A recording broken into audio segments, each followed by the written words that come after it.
राजा खड़क सिंह को कद्दू बहुत पसंद था। वो रोज सुबह कद्दू का सूप पीता। एक बार सुबह का समय था। अचानक राजा जोर से चिल्लाया, मेरा कद्दू का सूप कहाँ है? जब तुम्हें पता है कि मुझे सुबह आँख खुलने के साथ अपने सामने कद्दू का सूप चाहिए होता है, तो रोज इसे लाने में देर क्यों होती है? न जाने राजा का ये कद्दू प्रेम हमें कहाँ ले जाएगा। मैंने कौन से ऐसे पाप किए थे जो मुझे कद्दू प्रेमी पति मिला। रानी राजा से बहुत प्यार करती थी, लेकिन वो राजा के कद्दू प्रेम से बहुत परेशान। दूसरी सब्जी देखने को भी सैनिकों को आदेश दिया हुआ था। याद रहे, राज्य में सिर्फ कद्दू की खेती करने की अनुमति है।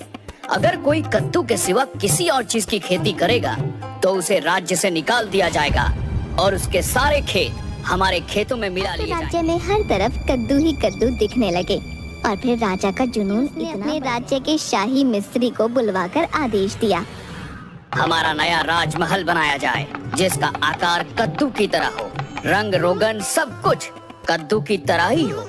महल में जितनी भी चीज हैं, वो सब कद्दू के आकार और रंग जैसी होनी चाहिए। इतना ही नहीं, सनकी राजा ने प्रजा के कपड़ों पर भी कद्दू बनाने का आदेश दे दिया। अरे भाई, ये हमारा कद्दू राजा, अरे मतलब कद्दू प्रेमी राजा, इसने तो सारी प्रजा के नाक में दम कर रखा है। भाई हमारे कद्दू महाराज को कोई बताओ, मैं मरने से पहले कद्दू नहीं खाना चाहता, कोई और लजीज व्यंजन खाना चाहता हूँ। अरे भाई लोगों, भूल जाओ, अब तो राज्य का नाम भी बदलकर कद्दू ही ना रख दिया जाए। धीरे धीरे हर तरफ कद्दू ही कद्दू दिखने लगे। लोग राजा की सनक से परेशान, राजा को कोई फर्क नहीं पड़ा। बल्कि एक दिन उसने अपने राज्य के सुनार को बुलवाया। हमारी प्यारी रानी के लिए नए जेवर बनाए जाएं। ये सुनते ही रानी बहुत खुश हो गई और सोचने लगी, राजा मुझसे कितना प्रेम करते हैं, मेरे बिना कुछ कहे हमेशा मेरी कितनी फिक्र करते हैं, मैं बेकार ही दुखी रहती हूँ। तभी राजा ने कहा, लेकिन रानी के नए जेवर कद्दू के आकार और प्रकार के होने चाहिए। उन्हें पहनने के बाद हमारी रानी सबसे अलग दिखे। ये सुनकर रानी को बड़ा गुस्सा आया। वो मन में बोली, इन्हें एक कद्दू से ही शादी कर लेनी चाहिए थी।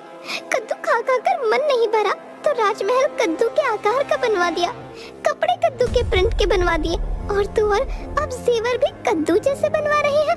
अब तो सिर्फ मैं ही बची हूँ। क्या पता कुछ समय में राजा ये भी आदेश दे दे कि हमारी रानी को कद्दू बना दो। बहुत गुस्सा आया। सुबह के नाश्ते से लेकर रात के खाने तक कद्दू की बनी चीजें परोसी जाती हैं। कद्दू की सब्जी, कद्दू की पूरी, कद्दू के चावल, हर चीज में कद्दू कद्दू कद्दू। अब ये कद्दू से ही बात करें, मैं इनसे बात नहीं करूंगी।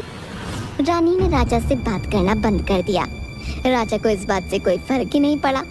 एक सुबह राजा, आज मुझे कद्दू का बना कोई नया व्यंजन खिलाया जाए। जी महाराज, जैसी आपकी आज्ञा। सेवक रसोई में जाकर बड़बड़ करने लगा। सेवक मन ही मन कहने लगा कि राजा एक दिन अपने साथ साथ मुझे भी पागल कर देगा। अब रोज इसे कद्दू के बने नए व्यंजन कहाँ से खिलाऊं? आज तो इसे मजा चखा के ही रहूंगा। महाराज, आज मैं आपके लिए कद्दू से बना बिल्कुल नया और बहुत ही स्वादिष्ट पकवान पेश किया है। आप इसे खाएं और बताएं। राजा व्यंजन को मुंह में डालकर मुस्कुराते हुए पूछता है, सेवक, तुमने ये क्या बनाया है? महाराज, ये कद्दू आपके लिए विशेष तौर पर मैं विदेश से मंगाया था। यह एक विदेशी कद्दू का सूप है, आपको जरूर पसंद आएगा। बेशक, हाँ, ये बहुत स्वादिष्ट है। तो मेरा इनाम महाराज। अंगूठी उतार कर सेवक को दे देता है और कहता है, हम बहुत प्रसन्न हुए। आज से तुम शाही रसोइये के प्रमुख बनाए जाते हो। रसोई घर में दूसरा सेवक रसोइये से पूछता है, तुमने कब विदेश से कद्दू मंगाई? हमने तो ना पकाते देखा ना काटते। ये कोई विदेशी कद्दू नहीं है। आज मैंने महाराज को करेले का सूप पिलाया है। दूसरी तरफ महाराज भी सोच रहे थे, कद्दू का स्वाद कुछ करेले जैसा था, लेकिन कद्दू तो कद्दू है, मुझे हर हाल में पसंद है। रानी मैथिली की खिड़की पर रोज एक तोता आता था और रानी उसे कुछ न कुछ खाने को देती। पर उस दिन जब तोता खिड़की पर आया तो रानी ने उसकी तरफ नहीं देखा और न ही उसे कुछ खाने को दिया।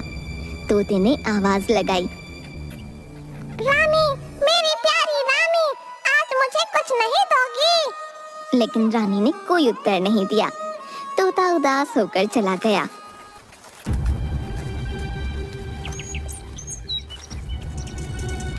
दूसरे दिन फिर तोता आया और उस दिन वह खिड़की से अंदर आकर रानी के सामने बैठ गया।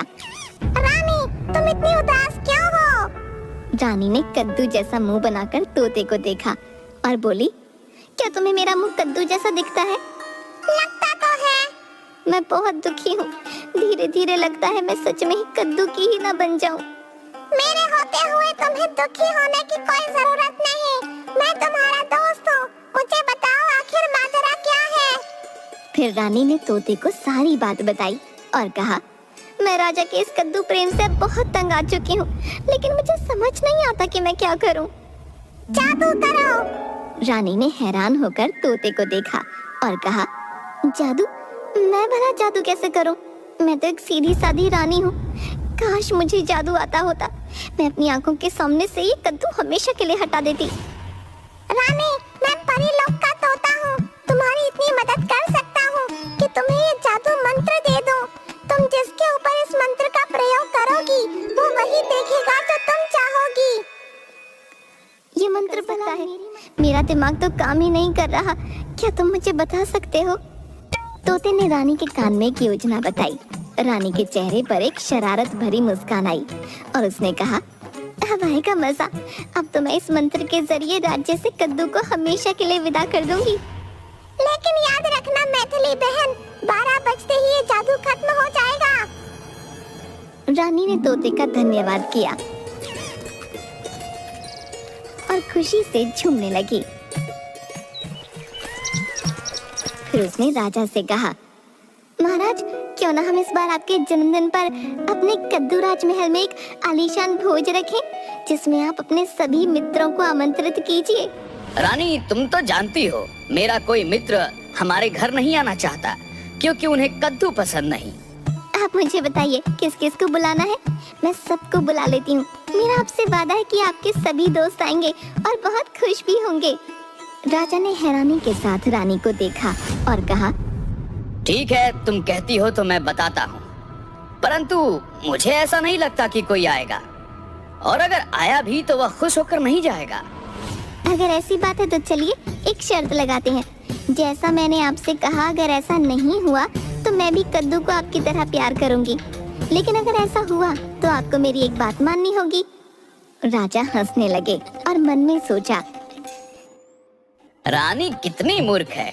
वह मुझसे ऐसी शर्त लगा रही है जो वह आसानी से हार जाएगी, क्योंकि मेरा कोई भी दोस्त हमारे घर आएगा नहीं, और अगर आया तो उसे हमारे घर का खाना पसंद नहीं आएगा, तो फिर वह खुश कैसे होगा। आप चुप है महाराज। शायद आपको लगता है कि आप हार जाएंगे। नहीं नहीं, मैं तो यह सोच रहा हूँ कि तुम कितनी मूर्ख हो। ठीक है, तो हम अपनी शर्त पर कायम रहते हैं और भोज की तैयारी करते हैं। ठीक है, मैं भी तब तक ये सोचता हूँ कि तुम मेरी तरह कद्दू को अपनाकर कैसी लगोगी। राजा मुस्कुराया और वहाँ से चला गया। रानी ने भी एक शरारत भरी मुस्कान भरी और भोज की तैयारी। सबसे पहले रानी ने राजा के सभी दोस्तों को बुलाने के लिए एक निमंत्रण पत्र लिखा। आज शाम की पार्टी में अगर आपको कहीं पर कद्दू दिखता है या कद्दू से बना कोई भोजन मिलता है तो राजा खड़क सिंह अपना आधा राज्य आपको दे देंगे। जब ये निमंत्रण पत्र राजा के मित्रों को मिला, उन्हें बड़ा आश्चर्य हुआ। कद्दू प्रेमी खड़क सिंह ने ऐसा निमंत्रण पत्र कैसे भेजा है जिसे कद्दू के सिवा कुछ भी पसंद नहीं?